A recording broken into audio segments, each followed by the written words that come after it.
My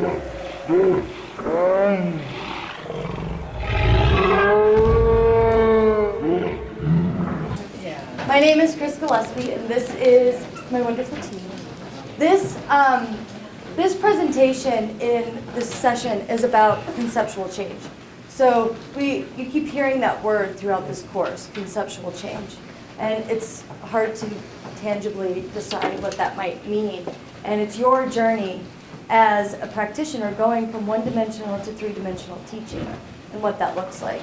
And conceptual change took place for me and for a lot of this team when we started looking at our lessons, our individual lessons, and how we were teaching and doing what you did here. Everybody's in a different place, and you've kind of committed to where you're at and wrote it down. And that's, part of that process. And so what we have today is 3 through 5 teachers in one room with an opportunity to have a conversation about where you are and where you want to be and how do you get there and what does that look like in your grade level, because your grade level has particular challenges that other grade levels might not. So this grade band is here together to kind of go through some of those challenges, and hopefully we'll end up working collaboratively within groups to build a lesson, a three-dimensional lesson that you can use in your classroom in the next month. We might not get there. It depends on where the conversation is. We have notebooks, we have conceptual change documents for clarification on that. We have standards in informational text. We can go a lot of different directions, so you'll really drive where we need to go and what this looks like. But to get started, we had you think about where you are right now. And then the whole team is here for support, but we have a 4th grade teacher, Kelley Myer, for this particular presentation. And she's going to talk about her individual journey as a 4th grade teacher in your grade band and what that looked like for her and her conceptual change. Let's start that first. Let's switch the mics over.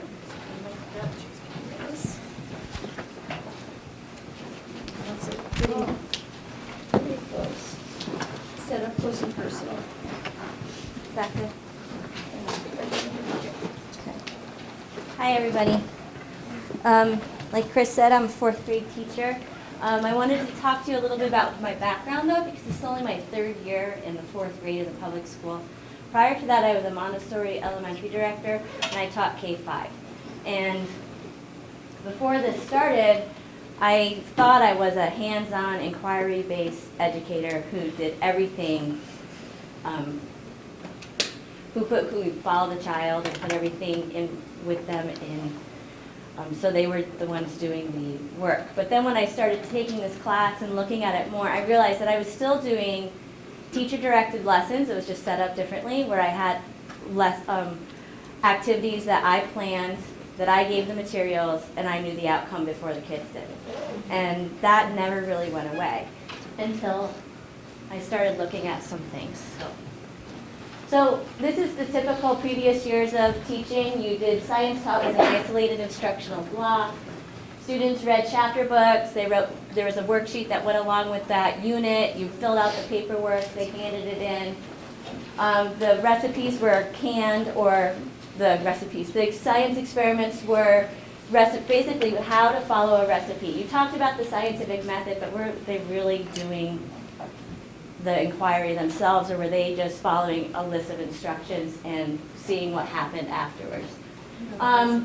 Some examples were, up here. One of we would do is I either would send it home for homework, or we would go out to the playground where they would measure out a yard and you would look at what was there, and they were like, well, it's a bunch of grass and dirt and a rock.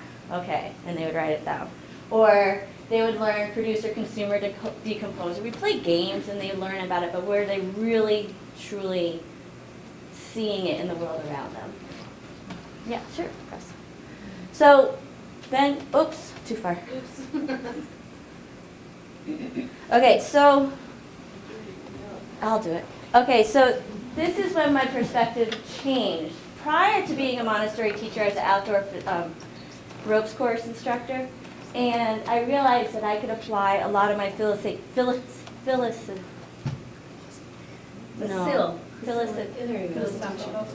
facilitation skills and reflective questioning techniques that we would use, where I would group, during ropes courses, you meet as a group, you talk about and check in where everyone's at, you kind of set a goal, they do the challenge that you have, and then when you regroup afterwards, you apply whatever the challenge was to your own personal beliefs or whatever challenges happening in your life, and you try to have these aha moments.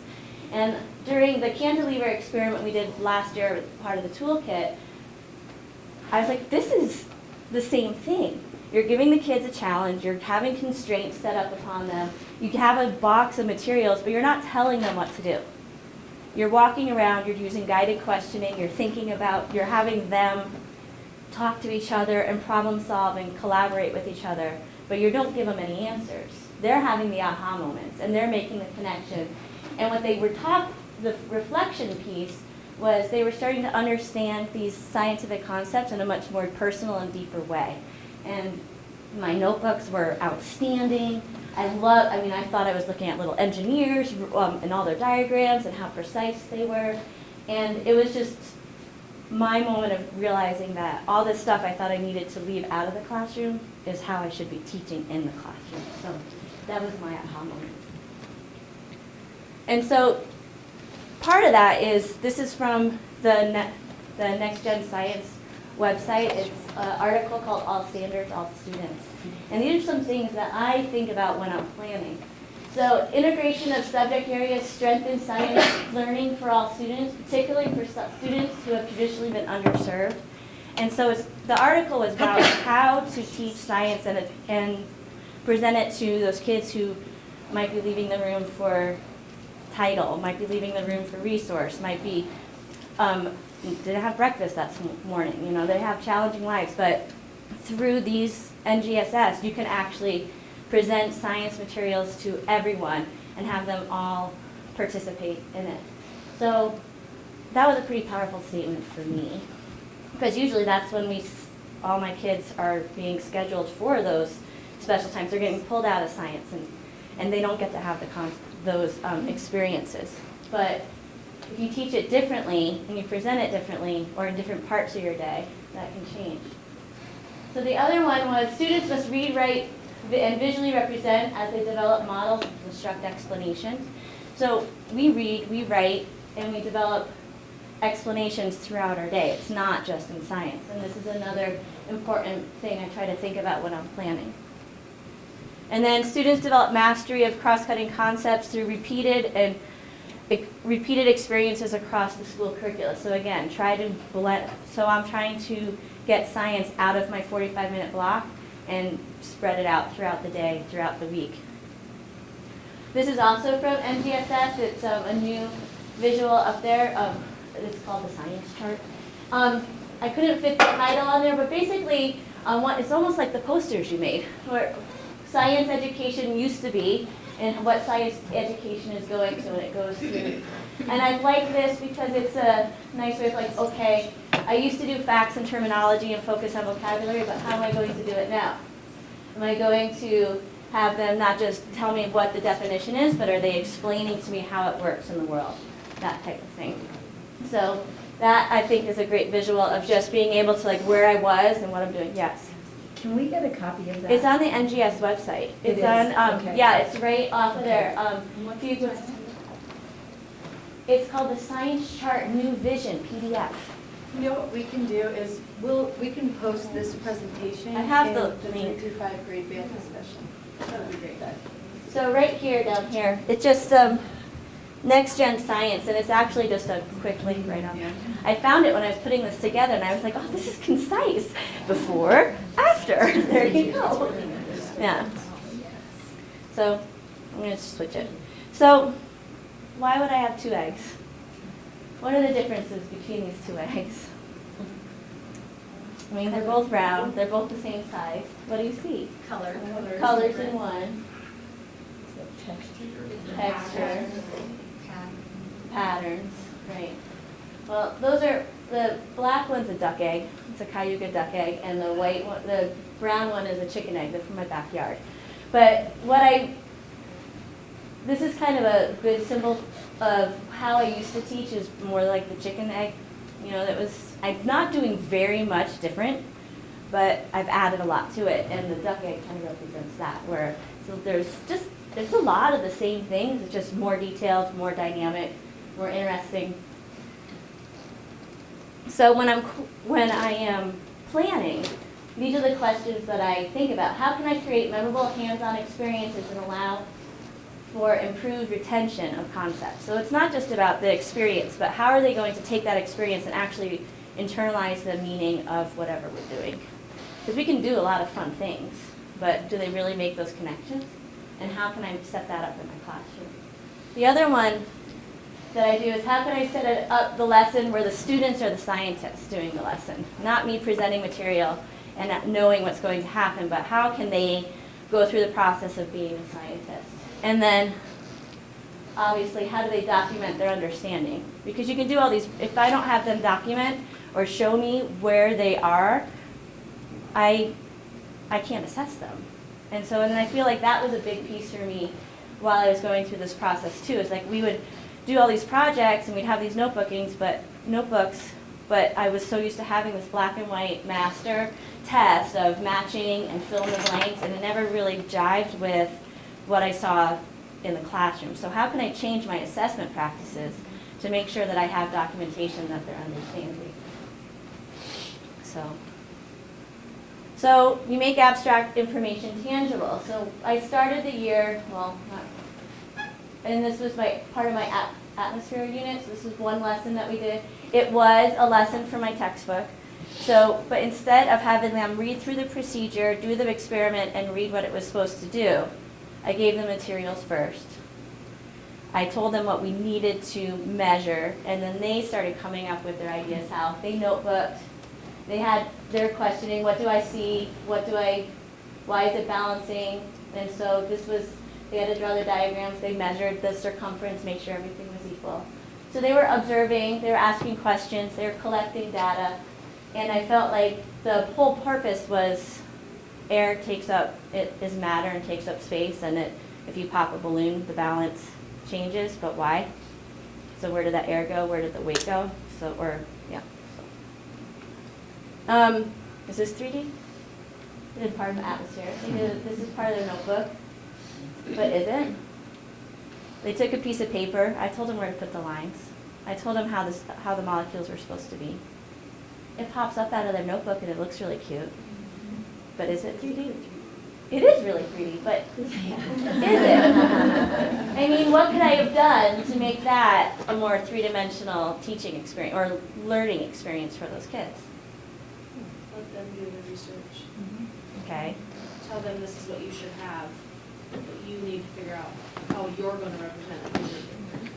Yeah. So have them come up with a way of explaining the layers of the atmosphere and how the density of air molecules change as you go up. Okay.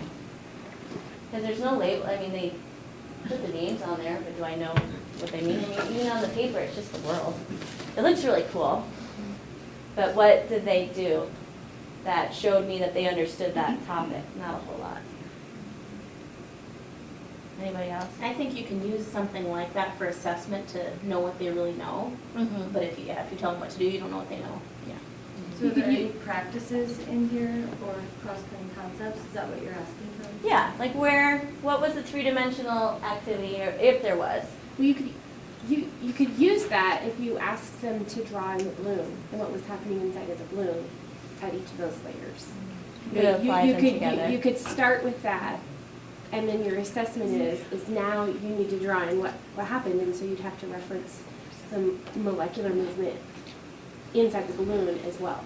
Yeah, or have that as a base and be like, is this a real model of how the atmosphere, how could you make this more, because that's what we did with volcanoes, like, so we have, but this doesn't really, can you help me make this so it looks like a real model, that this is how it actually works? Yeah, guided questioning. Yeah.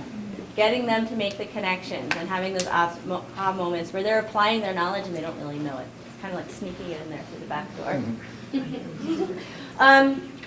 So I also did human systems, and this is what it used to look. This is actually my subplans for the day I was gone. So read this unit out of the book, fill in this worksheet, and tell me what you know about muscles. So there's a sentence in here. Skeletal muscles must work, you can control your skeletal muscles through thinking. That's the statement, right? So the next day I came in and talked to them about it. This is a little bit of the conversation. How do you move your leg? Well, your brain tells it to move. No, how does it move? How do those pieces work? No, your brain sends a signal to your leg and it just does it. And that was what they got out of reading that article or that chapter. And I was like, well, there's a lot more going on than that. It's not just your brain, you think it and you do it. What's happening? And so I set them up with a take-home project where I gave them materials. We looked at some video of how orthopedic or physical therapist assesses a knee. Grossed them out a little bit. But it was they saw how a doctor would actually like manipulate your knee and be able to say, oh, this is wrong, this is wrong. But they didn't see inside of it yet. They were just looking at the diagnosis of the piece. So they had enough, the parameters were, here are your materials. I gave them 3 dowels, a bunch of rubber bands, told them they could add to it, some pipe cleaners. And they had a week to research themselves, construct a model. They could not present their model unless they notebooked. So they had to have a notebooking piece because one of the conversations was, my family really liked this project. But they had to show me their understanding and thinking of their diagram through notebooking. Once they showed me their notebook, then they were able to present their design. And these are 2 designs that came in. The kids added to the materials, like that's your thigh muscle. And so they have a dowel here, their thigh muscle. They use pipe cleaners for tendons. So they wanted to show the illustration of how your muscles, your tendons, and your bones all work together. And then they had to get up and talk about. So that's one that came in. And then this is another one.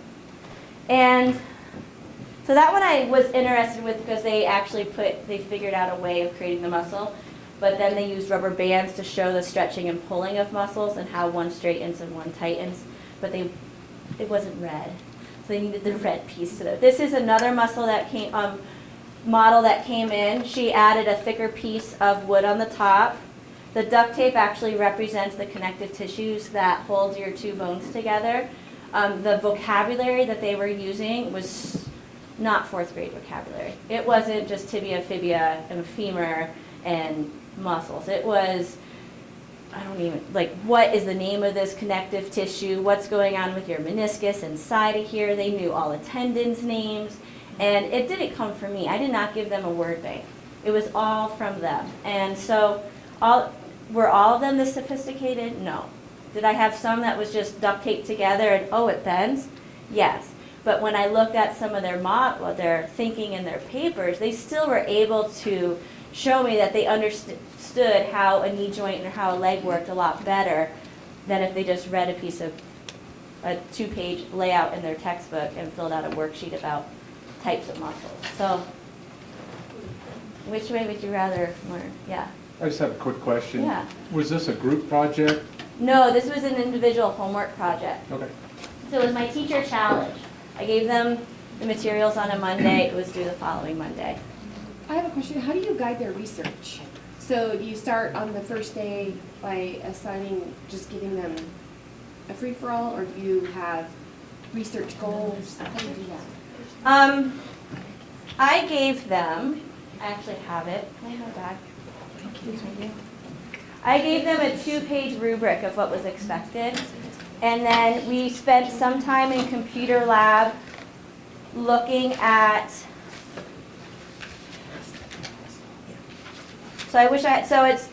this is what I gave them. So it's just a layout.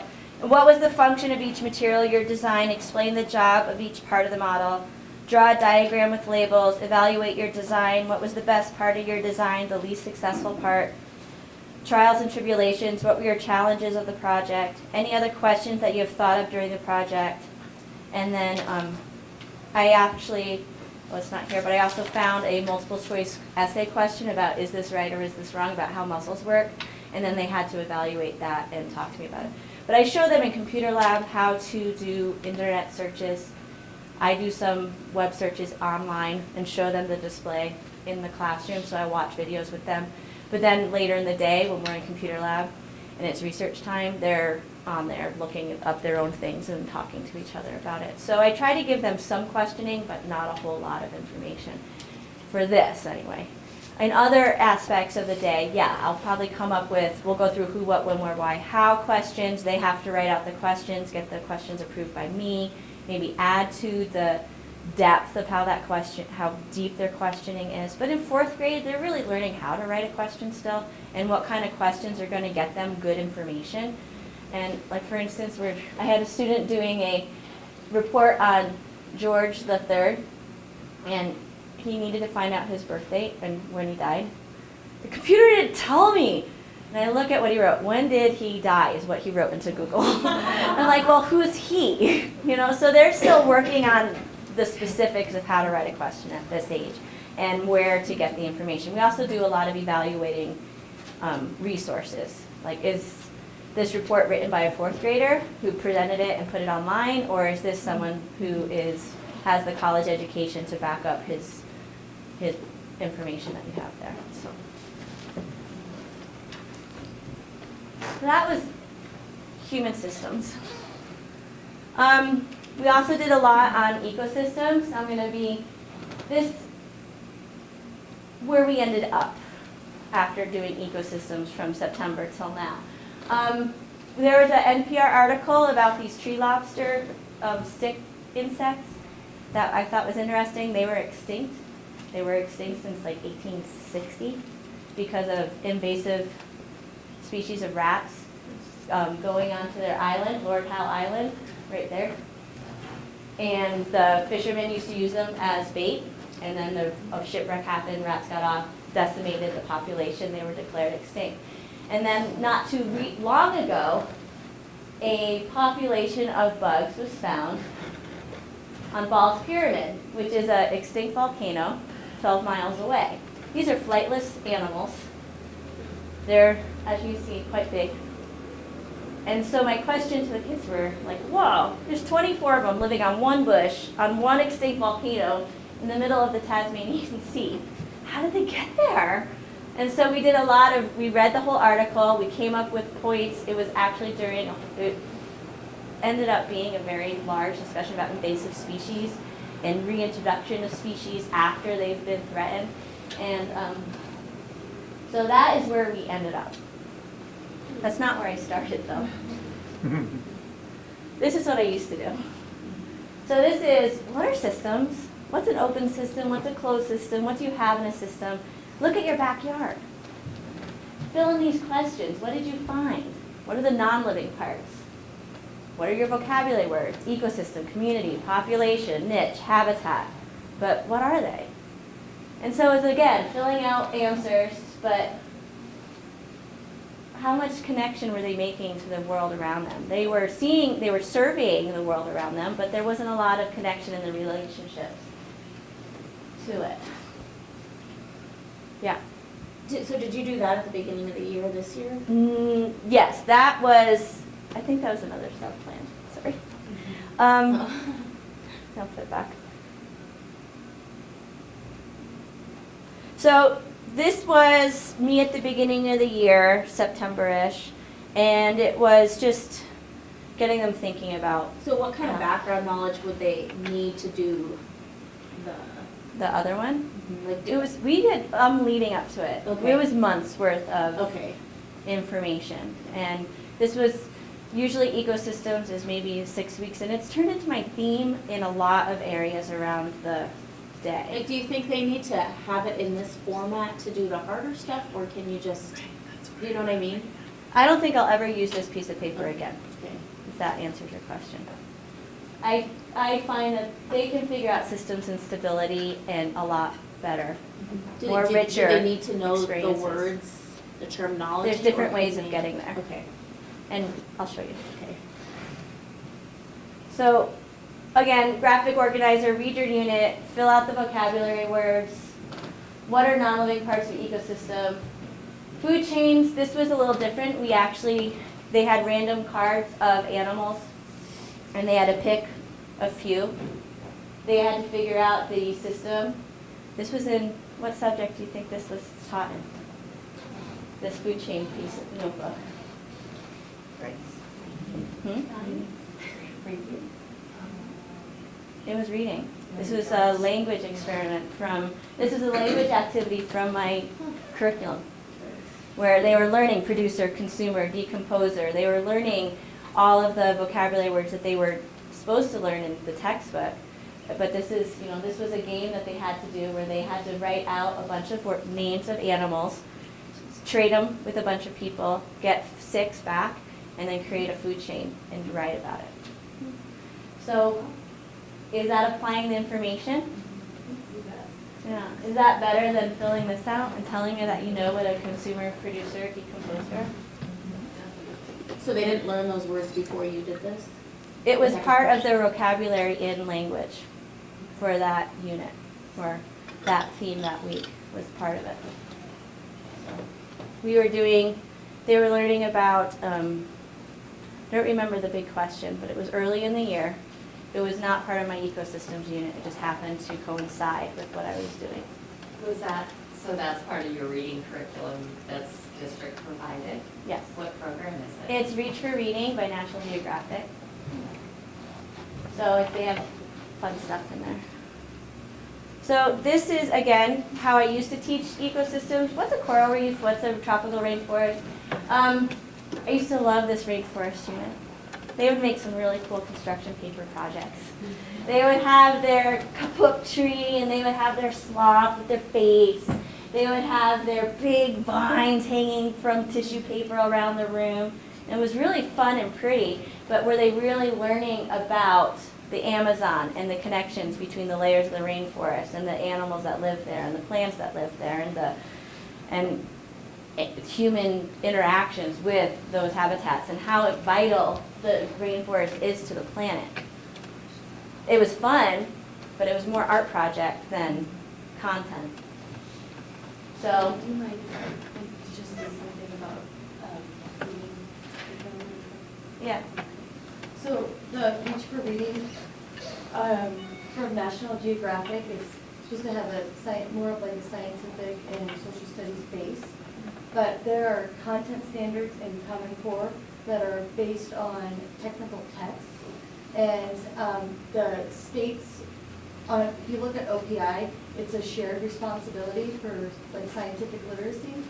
And any of those programs, if you're doing the reading programs, and it doesn't matter which one you're doing, National Geographic is supposed to be the best for that one. And you can look at what they have the students do for scientific literacy and what those standards are, and there is an enormous gap. There's an enormous gap. So those programs are not there. They're not there. They have Common Core stamped all over them, but because there's this shared responsibility for the scientific portion of it, they look at that as, well, maybe that should be science. So it's still not necessarily citing from evidence 3 different sources, which is what they're supposed to do in 5th grade.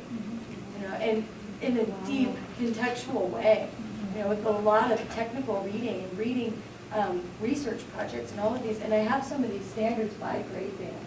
But it's something to think about when you're blending your classroom and looking at what what you're doing during your language portion, is that we're still responsible as 3 through 5 teachers for doing that.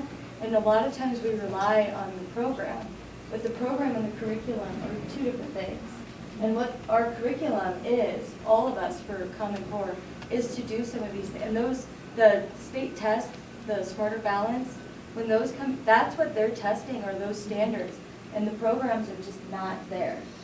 This is getting there. This is more along those lines, but the books just aren't quite as evolved, so to speak. Even the National Geographic ones? Even the National Geographic ones. I still at the 5th supplement. grade level. I mean, Like that it is- National NPR article. You have to be really specific and innovative and know that those standards are there and they're in a place that's maybe not as obvious. Thanks for letting me No interrupt. problem. Okay, so this is writer's workshop as research workshop. So again, this was a section in our ecology, our ecosystem unit based on humans' effect on the ecosystem. So those are leveled readers. So we had Comeback Salmon, Quest for the Tree Kangaroo, The Mountain Man and the President, and Saving the Whooping Crane were my leveled readers for a 2-week period. And then one was about reclaiming a stream and a group of students going through and planning and rehabilitating the stream and bringing the salmon population back. One is about the whooping crane and reintroducing whooping cranes to the native areas and getting them to migrate. One was about Papua New Guinea and the tree kangaroo and how logging is affecting them. And one was about a conversation between John Muir and Teddy Roosevelt. So, and in the middle is an article where they were talking about the redwood forest that we read and talked about the evidence that showed the problems and solutions that were in the article. So I try to bring in the text as much as we can. It just is starting to blend where language is where I do a lot of research. It may not always be from our program that we use, but I am seeing that I can marry the two very nicely by using these textbooks. Then what they had to do is after they meet with their group who read the same book and do a book talk, they break off into groups and they do a comparisons and talk about, they represent their text that they read, and then they write out posters of identifying changes in the ecosystem, people's effect on the ecosystem, how do they hurt it, how do they harm it, and they're discussing it. So again, this is what I used to do, the middle. How people change the ecosystem is a big question. But when we would fill out that piece of paper, we would read 2 pages about fires, we would read about coral being harvested and logging, and they would have to fill out the information. But here, they were presenting to their peers about their books. And this little guy, he's my daydreamer. He's the one who'll sit there for 45 minutes before he picks up a pencil and writes anything down. And then you're like, are you here? Did you read the book? I have no idea. But then he gets up and tells me, hopefully you can hear it. Is there volume? Oh well, sorry. But anyway, so he was able to identify that whooping cranes were being hunted for their feathers, that the people were over-farming the habitat, and he also identified that scientists were having a breeding program where they were trying to not harm or not have the whooping cranes bond with the humans by using puppets. So I would never have gotten that from him on a piece of paper. He's just this guy who, it takes 3 days to do a test, and when it takes everyone else 20 minutes. And so for him to get up and be able to explain all his knowledge to the group and to have these conversations and make that connection is encouraging. You know, he's being able to share what he knows. He's able to confer with his friends that he's on the right track. I can listen in and know and check for his understanding by listening to him. He doesn't have to write it down all the time. This is just, he read the higher level book, they were in the same group and they presented together. And then this is just how it looks when they're writing out their posters. Oh, sorry. Oh, wait, you could? Yeah. It's quiet, but you could hear a little bit.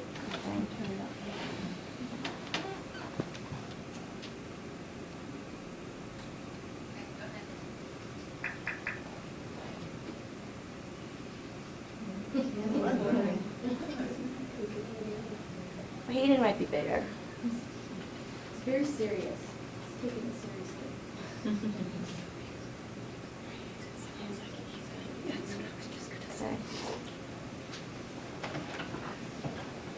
Okay, we'll listen to Hayden. There you go, there's Hayden. Oh, you heard my voice. That's what it was because I was closer to the microphone. Is the computer plugged into the sound? I don't know. We'll put the presentation on the great band discussion. For There we future go. time, So that you Okay. can look at this as a resource. So classification, what I used to do. Talk about kingdoms, fill out the 5 kingdoms. When I was a Montessori teacher, we would have these big images and graphic designs, and I have a bucket of animals, and they would sort out the animals or artifacts from the animals and put them where they're classified in the 5 kingdom groups. And I thought that was good enough. But they knew where the animals went, and they learned about how to classify, but they didn't learn about the animals. So here is, we did a mold experiment. They're working on plants right now. And then that's just, instead of using the workbook page, they're doing graphic organizers in their notebooks. So they're still getting the information down, but it's not me handing them a piece of paper. They have to organize it themselves. The kids want to learn about mold and fungus. And so we did a mold terrarium. They brought in their stuff. Tyson didn't like the smell of his. And the questions came from the students.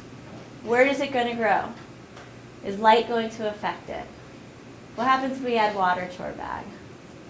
You know? Does the amount of food shrink because it's a decomposer? What's going on?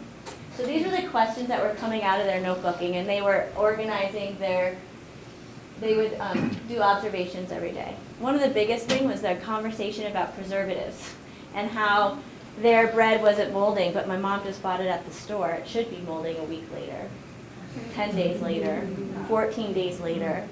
And what is preservatives? And why is it in our food? And why is my strawberry molding 2 days after it was in the bag?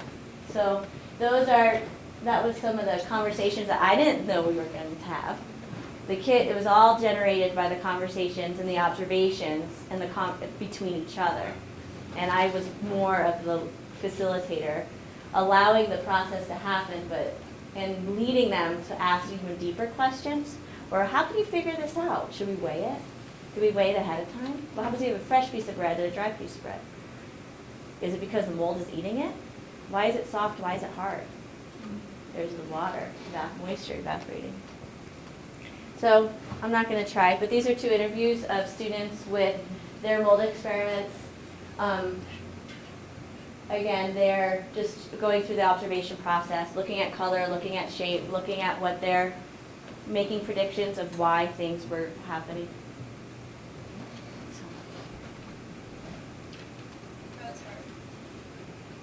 There we go. So student collaboration and reflection is part of my time. This has turned into bell work for me, observation and notebooking. This is, instead of handing out a worksheet of a crossword puzzle or a I don't know, vocabulary sheet, or just something that's going to keep them busy for that 15 minutes when you're doing your paperwork or attendance and collecting permission slips.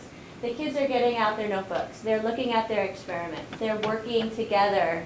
And I don't have to sit in the front of the room and give them a lesson. They know what to do.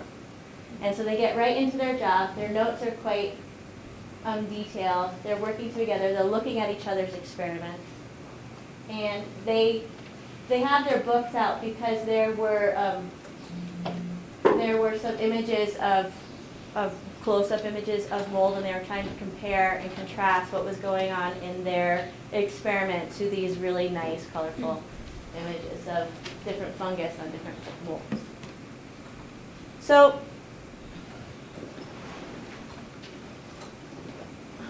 So after talking about the atmosphere and talking about currents and wind, and after talking about the ecosystem and how humans have an effect on it, this is how we ended up our mold experiment. This guy is right there. He is Evan Bayer. He was a TED Talk. He is actually a scientist who is using fungus to create new ways of packaging materials. So he has a great presentation on eliminating styrofoam by using mushrooms. So he takes corn husks, cocoa husks, things that are discarded by farmers, creating molds of them, and then farming, creating an atmosphere where he can grow mushrooms on that material. That material then turns into the corner packaging you get on your laptops or your tables so your wood stays all nice. And so this is a real life experience of applying, studying mold and growing mold on different, or taking our mold experiment, seeing how other people are growing fungus in the real world and applying it to problems in the environment. So we watched that just as part of our fungus conversation, and how fungus isn't just the mushrooms you see on the tree, on tree bark when you're walking, or the mold that grows in your food, but we're applying it in different ways and actually creating new technology with it. We also talked in our language book, there was an article about a woman who was going to Midway Atoll in the middle of the Pacific and photographing the albatrosses. Well, we had just finished talking about mushrooms being used for new packaging. We had talked about the Midway Atoll, and I started talking about the big plastic island and how there's all this plastic in the atolls, and it's really affecting the environment. So I was trying to use real life experience, real life situations of everything we're applying in our classroom in a larger scale. Like, how can all of this be going on? What can we do? And so then this is an essay that they had to write about. How did your idea of this selection change after a conversation about the Pacific Island documentary? So it was a woman taking pictures, and it was all about a scientific journal. Didn't have anything about the environmental effects that are going on, but the kids were making the connections, and the conversation was really rich and lively. But again, I had to document through an essay. So this is just where I wanted to end our conversation today, on how all these areas are connected and we are all related. Talking about the atmosphere and how atmosphere and weather patterns affect current patterns, and create these gyres. The gyres then create the current patterns that are affecting Midway Atoll and creating these big piles of pollution in a very remote area of the planet. But we're also finding new ecosystems that are adapting in very remote areas too. And how do we affect that is also, there's people in the world who are protecting these areas. So it all comes full circle, and all the conversations I had throughout my class are connected and intertwined. And I don't think that I can teach ecosystems without talking about all those other things either. And the kids are making those conversations happen and making those connections and bringing up things that we talked about in the past. So that's my journey on two-dimensional teaching. Thank you.